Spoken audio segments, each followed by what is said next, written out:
Terkait polemik permasalahan keuangan di Desa Ngadirejo sampai dengan saat ini seperti apa, Pak? Iya, untuk perkembangan permasalahan di Ngadirejo dapat saya informasikan bahwa yang bersangkutan atas nama KUR Keuangan itu sampai dengan batas waktu sesuai dengan LHP yang diberikan inspektorat tidak bisa memenuhi. Jadi pada bulan Mei kemarin sudah diberhentikan. Jadi yang bersangkutan diberhentikan, dijatuhi hukuman disiplin berat berupa pemberhentian dari perangkat desa. Nah, karena LHP tidak ditindaklanjuti, maka kemarin di akhir bulan Mei memasuki awal bulan Juni kemarin, inspektorat sudah melaporkan tindak lanjut dari kasus ini ke APH. Jadi sudah naik grade-nya ke APH. Jadi yang bersangkutan pemberhentian tetap sebagai bentuk pertanggungjawaban penjatuhan hukuman disiplin berat sudah dijalankan. Kemudian karena tidak dikembalikan, maka inspektorat berkewajiban melaporkan ke APH. Artinya permasalahan dilimpahkan ke kejaksaan, Pak? Iya, jadi sudah ada pemberitahuan surat resmi bahwa proses ini dilanjut ke aparat penegak hukum di kejaksaan. Untuk kemudian, Pak, yang di Desa Taji, Pak? Iya.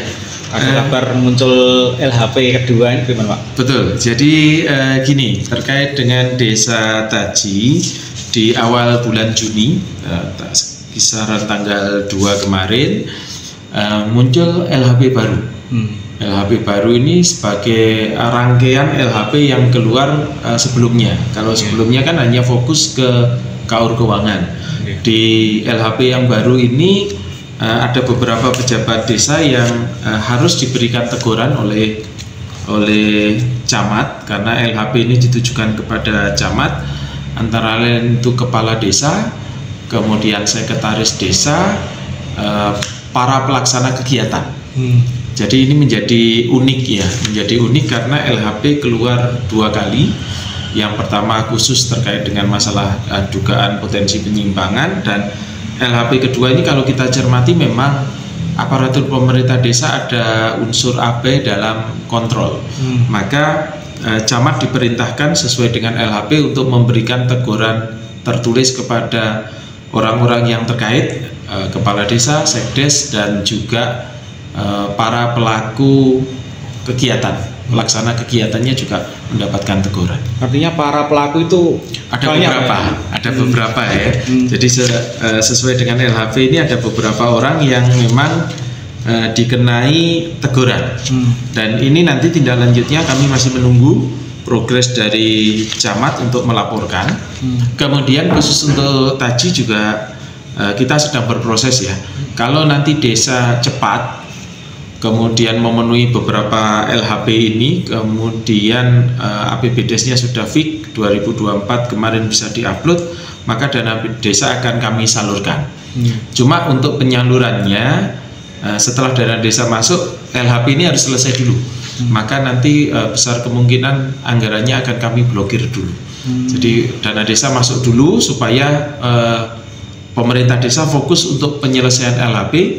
Nanti setelah selesai ada laporannya oleh camat, baru nanti anggaran kami lepas blokirnya. Iya, karena kita khawatirkan kalau nggak diblokir nanti digunakan untuk menutup kegiatan yang sebelumnya, kan nggak boleh.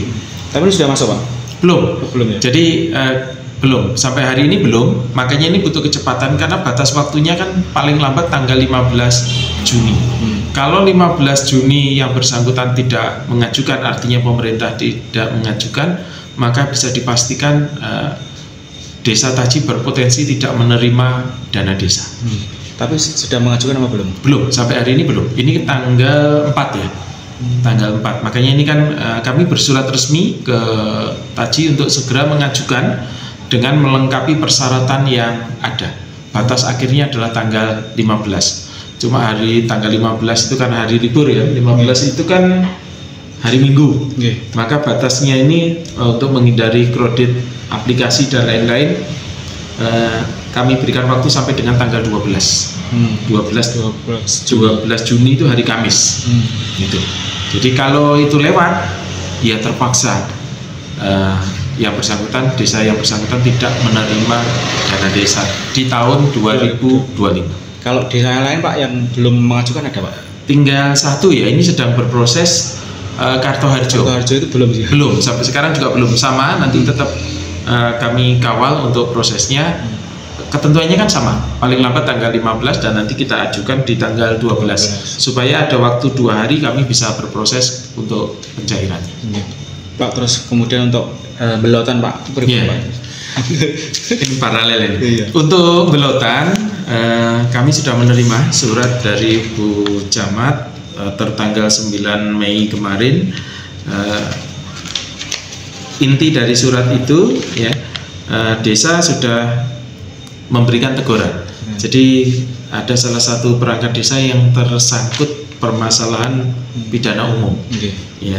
Kemudian hasil dari proses hukumnya ternyata yang bersangkutan di rehabilitasi. Ya. Artinya tidak tersangkut masalah pidananya, tetapi karena yang bersangkutan aparat, ketika aparat melanggar larangan sebagai perangkat desa, maka yang bersangkutan pada tahap pertama ini dijatuhi hukuman disiplin ringan berupa teguran tertulis.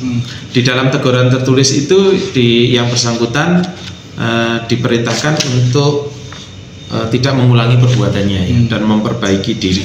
Nah nanti kalau sampai terjadi lagi, nanti hukumannya tidak berjenjang ya, tapi bisa langsung ke berat.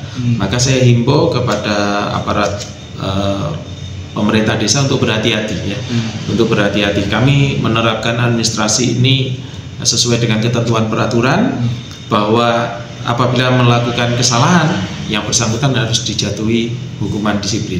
Untuk tahap 1 ini hukuman disiplin ringan berupa teguran tertulis dan itu sudah diberikan kemarin.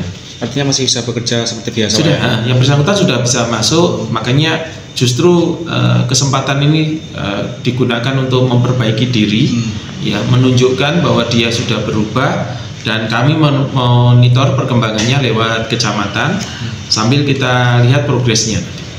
Jadi dalam penjatuhan hukuman disiplin itu tidak hanya sekedar diberikan hukuman teguran gitu tidak, tetapi progresnya juga harus dimonitor.